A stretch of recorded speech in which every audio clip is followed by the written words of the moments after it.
I'm gonna start by saying, this is a completely optional video video review lecture as we break down the failures of diplomacy study outline. Actually, an annotation guide is on our classroom stream if you want to follow along. We are first gonna talk about the end of World War II and World War I and its effect on America.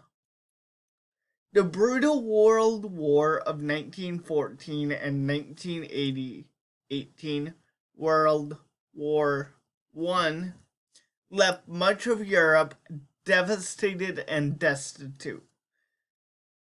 The gruesome totals were made more than 8 million dead, as both sides in the conflict lost a better part of an entire generation of males. So lots of death was accumulated not on one side, but on both sides.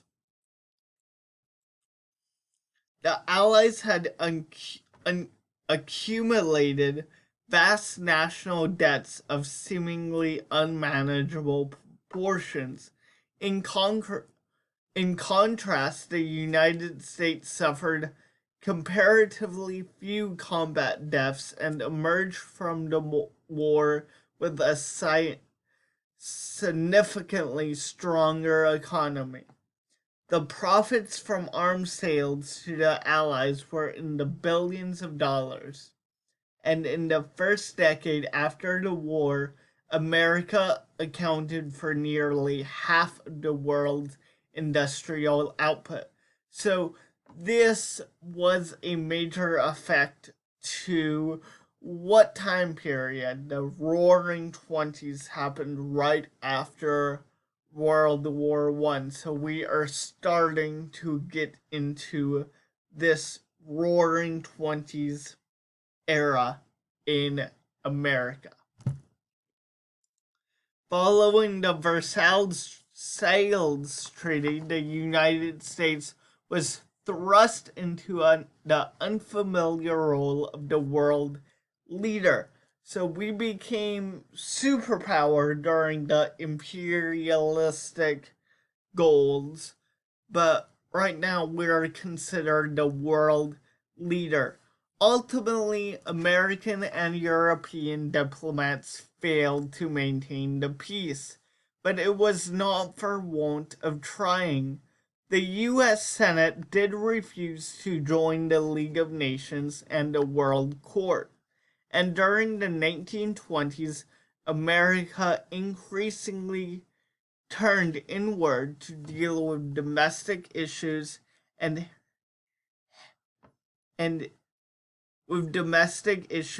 affairs within their Western Hemisphere.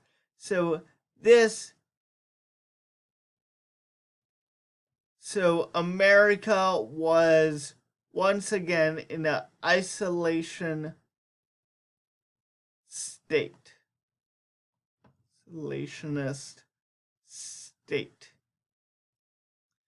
Congress reflected this move by passing restrictive immigration laws. But despite the influence of isolationists and 100% Americans, the United States took the initiative in attempting to secure international peace and world order through diplomatic means. The United States twice proposed an international law court at Hague conferences before the Great War, but the World Court was based on arbitration.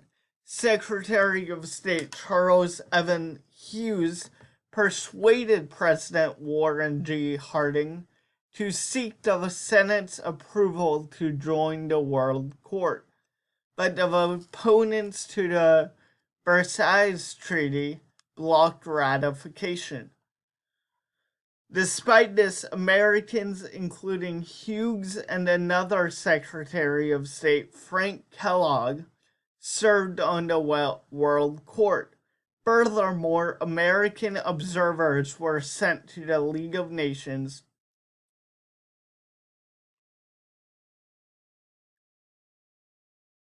and the United States joined in several League-sponsored social programs, including those directed against international white slavery or prostitution and illegal drug trade. So America was trying its best, even though the U.S. Senate blocked these diplomatic relationships. The United States still wanted to appear to be diplomatic by sending foreign leaders and dignitaries to these League of Nations events and the World Court. The United States was at the center of the complicated economic issue of war reparations and debts. The Versailles Treaty included a war guilt article that claimed Germany was solely responsible for the World War. 2 years later, an Allied commission saddled Germany with a reparation bill of about $33 billion to be paid off at the rate of 5 billion gold marks per year. The German government, however, soon found it impossible to pay the reparations in gold and began printing paper money. So this led to enormous inflation, wiping out the savings of the frugal middle class, and Germany defaulted on its annual payments. So Germany defaulted on its annual payments. In the meantime, the congressionally appointed World War Foreign Debt Commission placed the Allied debt to the United States at more than $22 billion, including interest.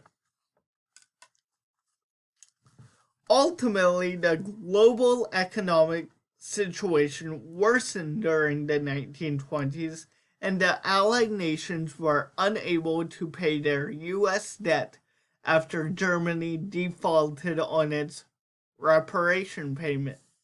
When Congress insisted on the debt payments, European nations began portraying the U.S. as Uncle Shylock, in a large measure because most of the borrowed money had been spent in this country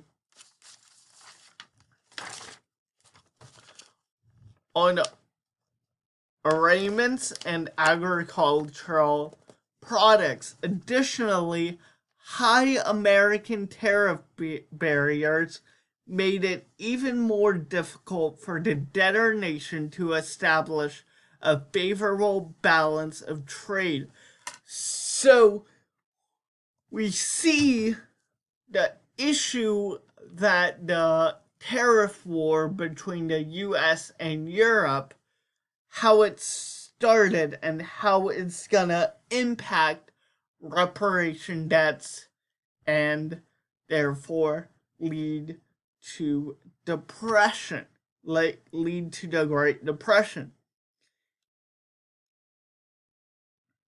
Okay, in late 1991, President Herbert Hoover put a 1-year moratorium on both the reparations and debt payments. So he stopped these payments from coming in.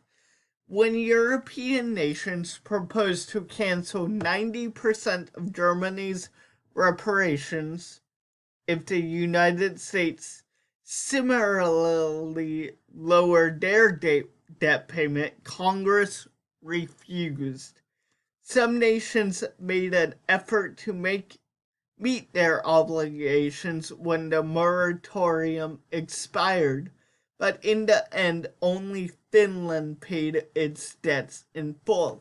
So we see countries trying to get on the economic footholding, but Congress denied this reparation forgiveness bill essentially.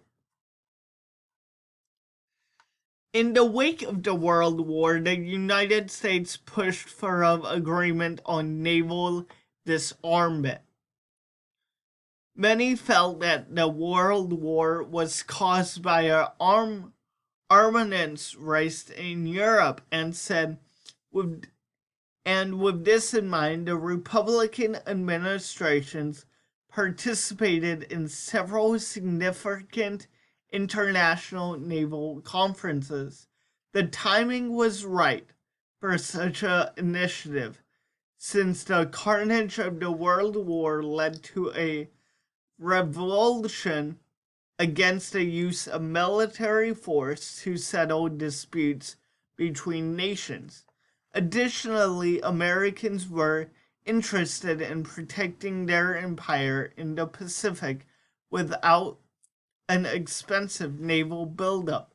The British, likewise, wished to avoid the massive expenditures needed to maintain their supremacy on the high seas, and the Japanese sought to divert most of their military budget to ground forces in preparation for action on the Asian mainland. So we have heard throughout this time in Versailles, in the wartime conferences after World War I, that Woodrow Wilson deemed World War I to be the war to end all wars. And this is a direct effect from that saying to lessen our military force and to lessen countries around us military force. After Congress overwhelmingly approved a naval disarmament resolution introduced by William Barrage, a leading isolationist and champion of the Senate Foreign Relations Committee, President Harding invited 9 nations to attend the Washington Conference. Secretary of State Hughes stunned the conferees at the first session in November 1921 with his sweeping proposal for naval disarmament. He called for a 10-year moratorium on the construction of the largest warships and declared that the United States was prepared to scrap 30 vessels under this plan. Hughes drew tremendous applause, even tears from some of his listeners. And more importantly, his proposals were incorporated into a series of treaties. The Four-Power Treaty of 1921 between the United States, Great Britain, Japan, and France prohibited the new fortification throughout most of the Pacific. The Five-Power Treaty signed the following year included Italy. It set a limit for battleships based on a 5-to-5-to-3 ratio that gave the United States and Britain the most tonnage, but allowed the Japanese to become the dominant power in the Western Pacific. The ratio for France and Italy was 1.67. The London Naval Conference of 1930 extended this moratorium on capital ships for another 5 years. Further attempts at disarmament at Geneva in 1932 and London in 1935 ended in failure.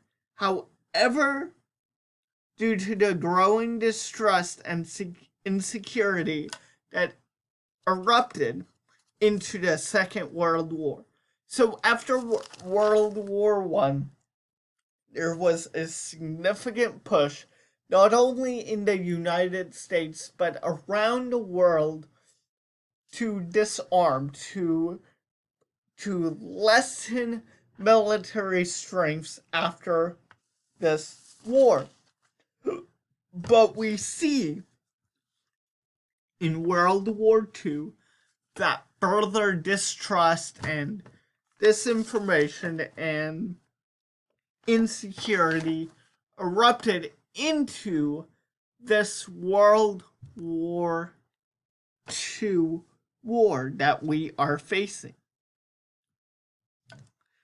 During the 1920s, an assortment of intellectuals, isolationists, and pacifists sought to prevent future wars by prohibiting the use of military force to settle international disputes.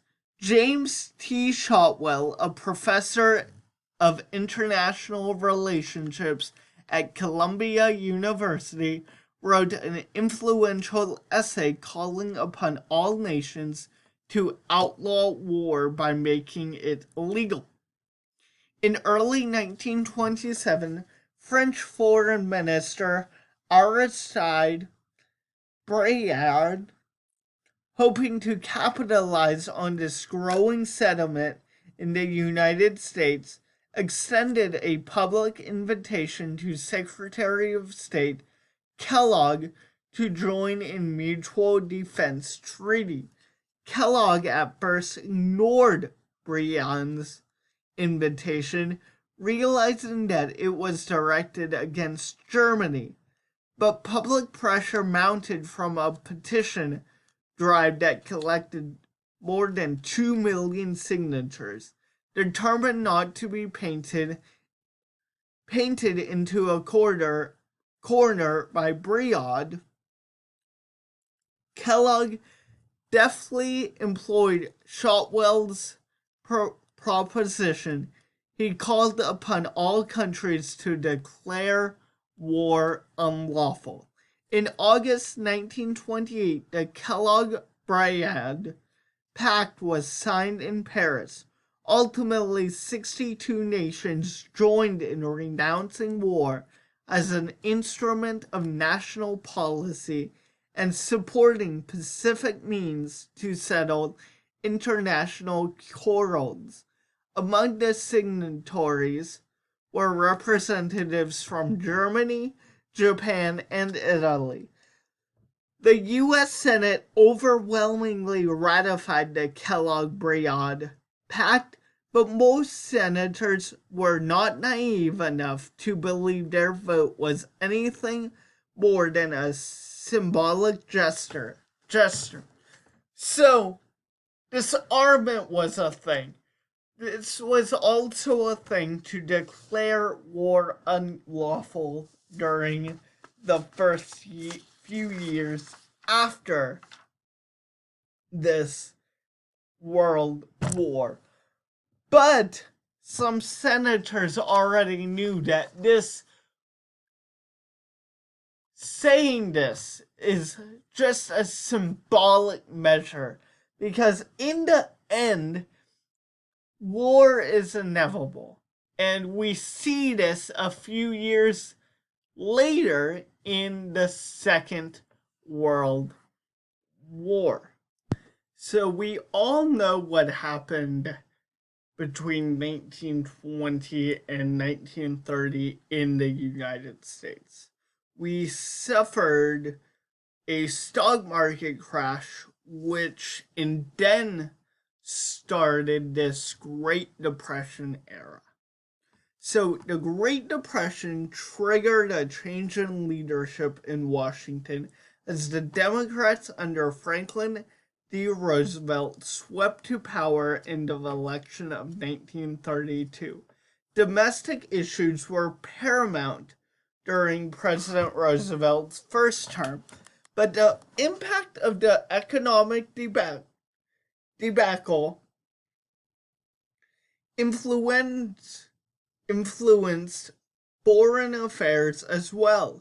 Expanding international trade was a top priority, especially in the Western Hemisphere. Roosevelt built upon the foundation laid by prior Republican administrations to establish a more cordial relationship with Latin American countries. During the 1920s, the United States paid compensation to Colombia for its loss of Panama and revenue from the Panama Canal, and withdrew its military forces from the Dominican Republic. So we took steps to actively build up a seemingly good relationship with Colombia and with Latin America.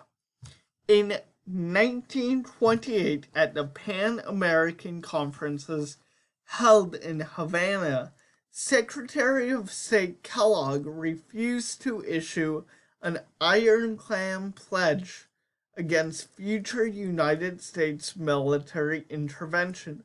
Nonetheless, the change of attitude was manifest in the Memorandum on the Monroe Doctrine, written by Undersecretary of State J. Reuben Clark and made public in 1930. Although it was ambiguously worded, the Clark Memorandum seemed to promise an end to American military intervention based solely on the Monroe Doctrine. So we all know what the Monroe Doctrine is.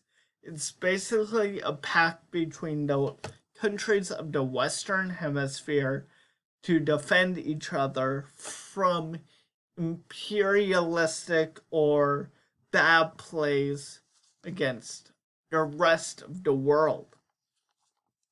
The good neighbor policy pursued by the Roosevelt administration scrupulously avoided the use of military force. The last of the American Marines and soldiers sent to Latin America by Theodore Roosevelt and Woodrow Wilson were recalled from Nicaragua and Haiti. At the 7th Pan American Conference in 1933, held in Uganda, Secretary of State Cordell Hull agreed that no state has the right to intervene in the internal or external affairs of another. So no state has the right to intervene in the internal or external affairs of another. This was a big deal back in the day when this was announced. The Platt Amendment, which gave the United States oversight authority over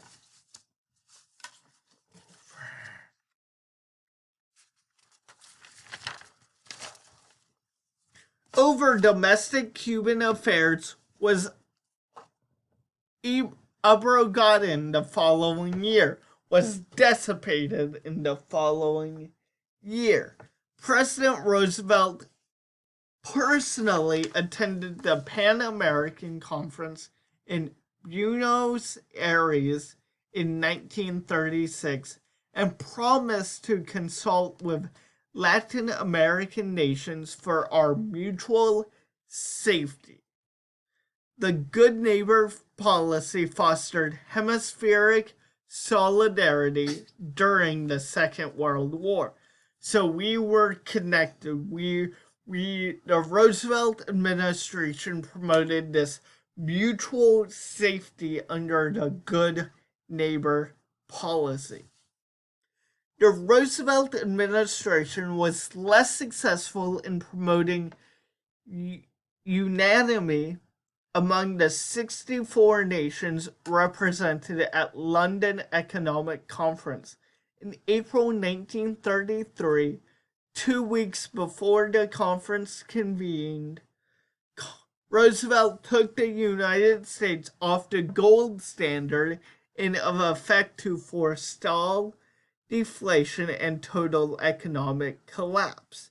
Because domestically we are right in the middle of a Great Depression.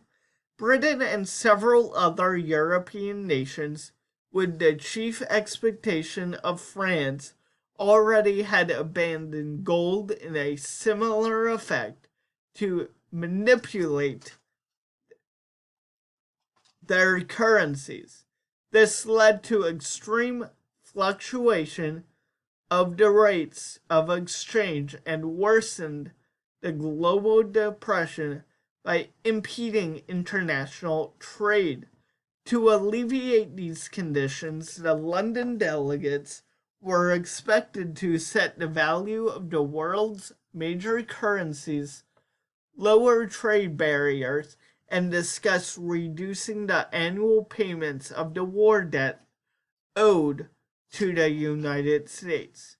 The conference ended abruptly, however, when Roosevelt announced that he opposed any mandated currency stabilization until the majority of nations learn to balance their budget and live within their means. This tagline is tossed around in politics even today. Of before we, seen as a world leader, give out money, the majority of nations need to learn to balance their budget and live within their means. This is tossed around even to this day.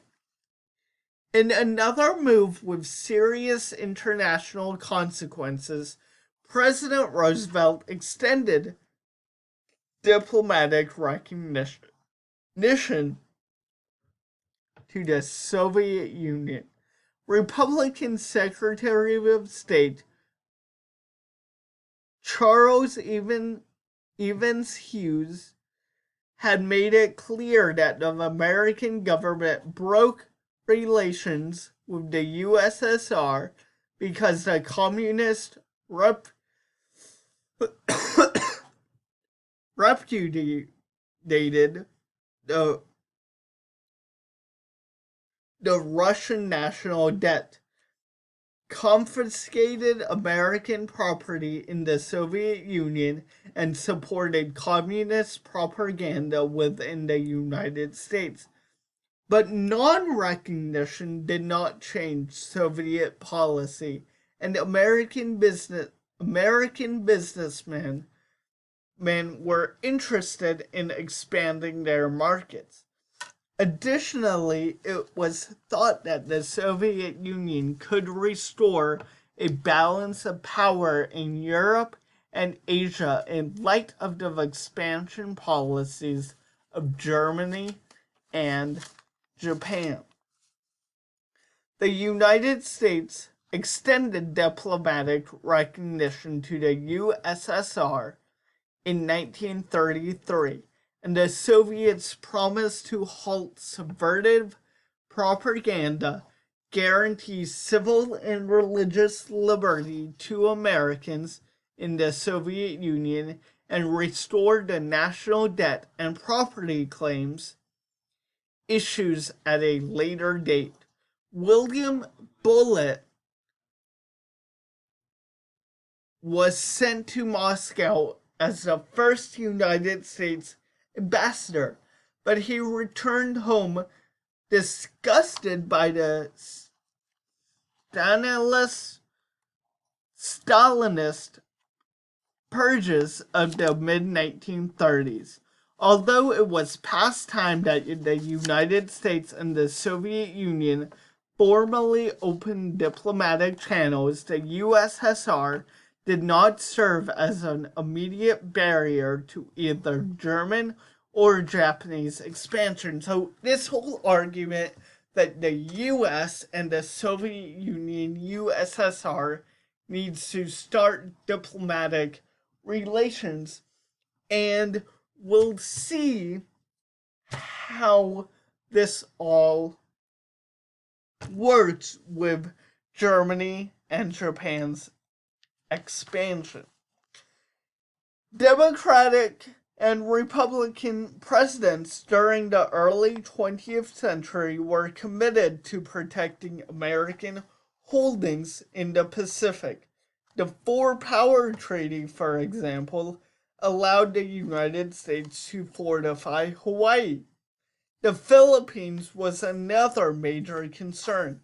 The secret Taft-Katsura Memorandum, drafted by Secretary of War William Howard Taft during Theodore Roosevelt's administration, pledged the United States and Japan to recognize each nation's respective interest in the Philippines and Korea.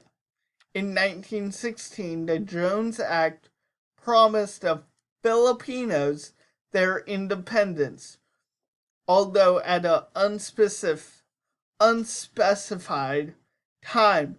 The Tydings-McDuff Act of 1934 affirmed Congress' intention to grant independence to the Philippines after 10 years of autonomous Commonwealth under the protection of the United States. A national constitution was drafted and a president elected, but the Japanese Congress of the Philippines during the Second World War upset the timetable. Filipino independence was formally granted on July 4th, 1946, after the surrender of Japan. So the United States was putting its full backing under the Philippines to grant them independence. It's funny how the Philippines have the same Independence Day as Americans. The rise of fascism and militarism. During the 1920s and 1930s, as the communists was consolidating their control in the Soviet Union, right-wing totalitarianism, total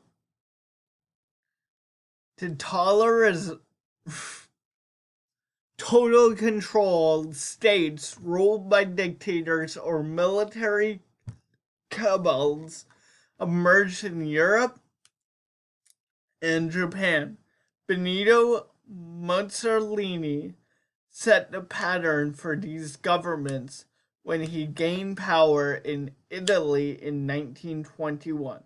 Mussolini's fascist movement emphasized aggressive nationalism, bombastic patriotic favor, and a socialist partnership between government and big business. Iaiduce, or the leader, as he styled himself, sent Italian troops into the African nation of Ethiopia in the fall of 1935. The League of Nations imposed economic sanctions but could not prevent the annexation of Ethiopia. Mussolini thus set into motion his grandiose plans to carve out a new Roman Empire. Unfortunately, his dreams of territorial expansion was soon eclipsed by another fascist dictator. Adolf Hitler and the National Socialist Party, the Nazis, rose to power in large measure by playing on the Germans' public sense of betrayal directed against the Versailles Treaty and the reparations burden.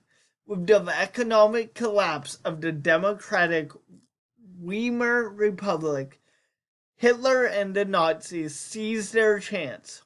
On January 30th, 1933, Hitler became Chancellor and embarked on the plan he created in his autobiography book. With the acquisition of the Reichstag, the national legislature, the Führer established one-party rule, stripped Jews of their citizenship, and denounced the disarmament clauses and territorial losses dictated by the Versailles Treaty. Hitler withdrew Germany from the League of Nations and pledged to achieve living space for the German people. American Ambassador William Dodd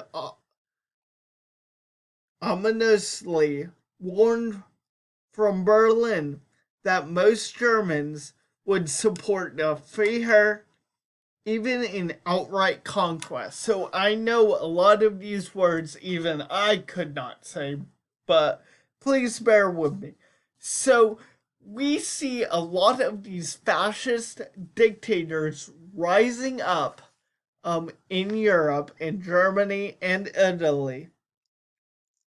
And we are gonna see how the world responds, but later on.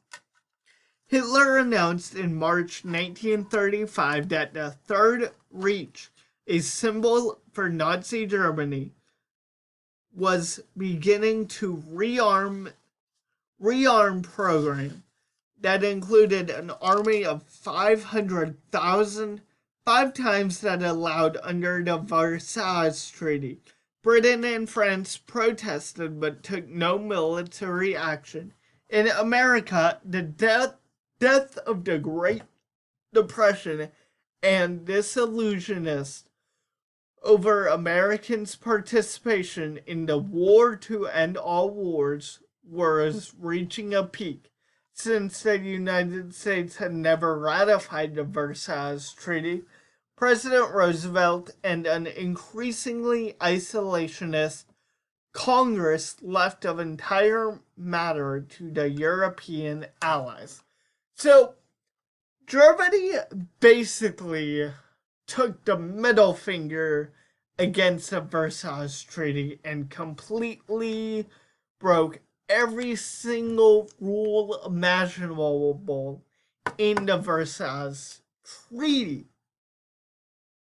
Because of this, all Britain, France, and the United States took no military action because of appeasement. Remember appeasement from these chapter 25 videos? So this was the practice of appeasement. As Mussolini and Hitler rose to power, a similar situation was unfolding in Japan. The tradition-bound Japanese military became more democratic after the World War, paving the way for young patriotic commoners to enter the officer rank. These men and their commanders were determined to make Japan a world power, and they planned to use the Showa, the reigning name of Emperor Hiroshima, as the figurehead for territorial expansionism. China, a natural geographic target for the Japanese militarist, was torn by civil war between the military forces led by Chiang Kai-shek and the communists under Mao Zedong. In September 1931, the Japanese began a military offensive against the Chinese in Manchuria. This was a direct violation of the League of Nations Charter, the Nine Powers Treaty, and the more recent Kellogg-Briand Pact. The League of Nations sent a commission headed by the Earl of Lytton to investigate the Manchurian crisis. When the Japanese expanded their attack, Secretary of State Henry Stimson responded in January with the so-called Stimson Doctrine of Non-Recognition, drawing upon the open door policy and the Nine Powers Treaty. Stimson pledged that the United States would refuse to recognize any military conquest. The Hoover administration, however, was not prepared to back up this policy with force, and Japan established a puppet regime. The Lytton Commission eventually urged the withdrawal of both Japanese and Chinese forces from Manchuria and the creation of an autonomous government for the region. The Japanese, however, withdrew from the League of Nations and occupied Manchuria until 1945. So, Japan, like with Germany, did not follow the League of Nations guidelines very well, and this condemned them in the face of the Nine Powers Treaty and the open door policy. So this is starting the World War II campaign, and we see further appeasement happening, letting them get away with this forward push to these countries. American isolationism. So what's going on in the domestic United States was this sort of isolationist feeling. So as war clouds gathered over Asia and Europe during the 1930s, disillusioned Americans were determined not to be drawn into another war. The root causes of this isolationism were many. Well-known historians, including Charles A. Byrd, absolved Germany of total responsibility for the Great War and emphasized that the reparations burden had led to the failure of the Weimar Republic, recalling the end of the Progressive Movement and the Espionage and Sedition Acts. Social reformers feared that another world war would end the New Deal and trample on civil liberties. Some well-known public figures such as Charles Lindbergh and Senators William Barr and George Norris swelled the chorus that condemned Americans' participation in the Great War. So they want to return to this feeling of isolationism, like we did follow back during the early Republic days of being isolated from the world and not being thrust into this other great war, fearing civil liberties will be trampled upon if it comes to entering this war. The most effective argument raised by the isolationists, although not necessarily the most valid one, was that Americans' entry into a world war was dictated by munitions makers and arms dealers who profited from the conflict. American bankers who had loaned billions of dollars to the Allies and wanted to protect their investments were also signaled off. The March 1934 issue of Fortune, an influential business magazine, contained an article titled Arms and the Men that was popularized in the Book of the Month Club selection written by Helmuth Engelbrecht. Frank Hennigan, The Merchant of Death, published that same year. So this argument fueled the banks not to get involved in this war either. In response to such charges, Senator Gerald Nye, a progressive Republican from North Dakota, chaired a committee that investigated America's entry into the World War. The Nye Committee's hearings attracted immense public attention as J.P. Morgan and several DuPonts were among those called to testify. The committee concluded that economic interests played a major role in American military intervention on the side of the Allies in 1917. Senator Nye minced no words when he claimed that the United States joined the fight to save the skin of American bankers who had $2 billion of loans to the Allies in jeopardy. The Nye Committee's findings, coupled with the Japanese and Italian military incursions, led to the passage of the Neutrality Acts. Congress clearly hoped to prevent the United States from being dragged unwillingly into another worldwide conflict.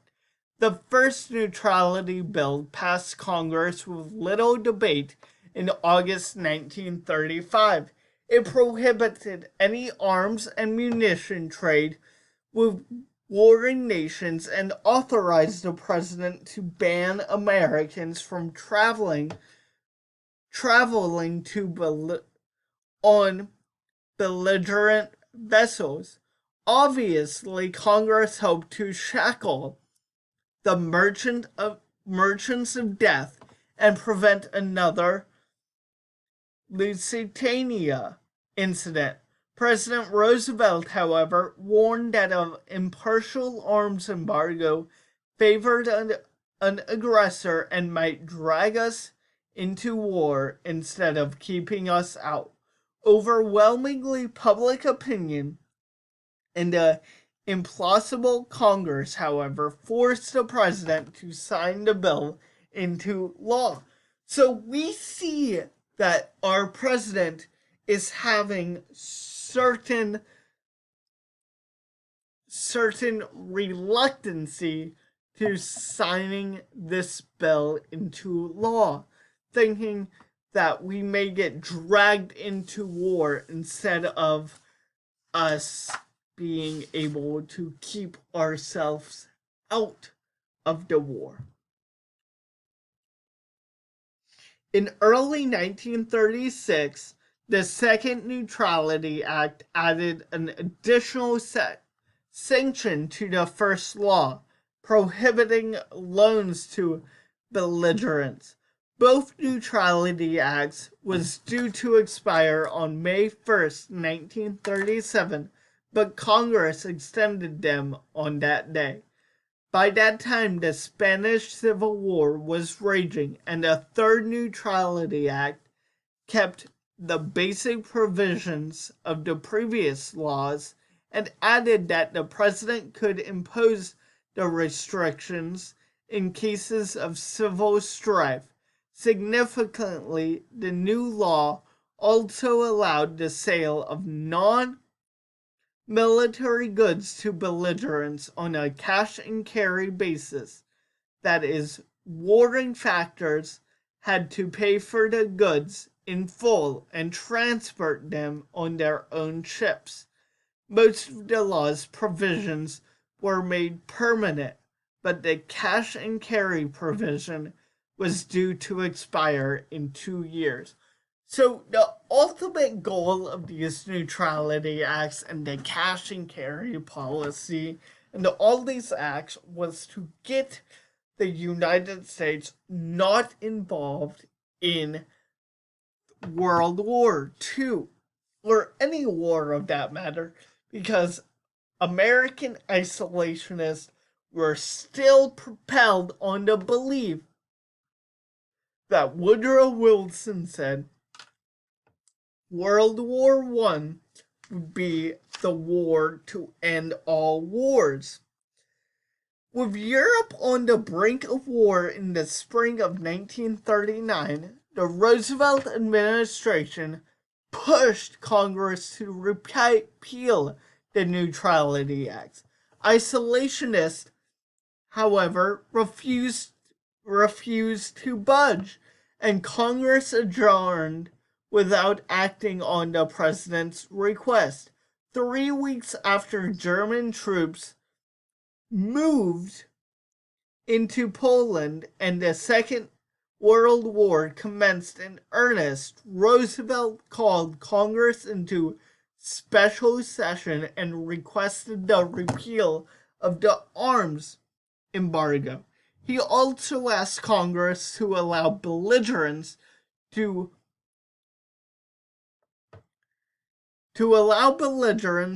purchase arms and munitions on a cash and carry basis. So, with World War II starting in Europe, Roosevelt pleaded with Congress to lighten up these restrictions so we can help Europe fight against these fascist and militarisms. We are not saying that we want to enter the war, we're just saying we want to help countries defeat the Allies. After 6 weeks of bitter debate, the Fourth Neutrality Act was passed over Republican protest. Roosevelt got what he wanted, but the isolationists carried a few points. American citizens were forbidden to sail on belligerent vessels, and the U.S. ships were blocked from belligerent ports and from combat zones. By 1939, Congress was prepared to tilt towards these nations that controlled the high seas, especially Great Britain. But the final Neutrality Act was of no benefit to China and many other nations fighting the Axis powers of Japan, Germany, and Italy. It remained to be seen if isolationists and neutrality would keep the United States out of World War II. We know, because we're smart, that the United States did enter World War II. I'm gonna have another review video out for you guys tomorrow, so stay tuned.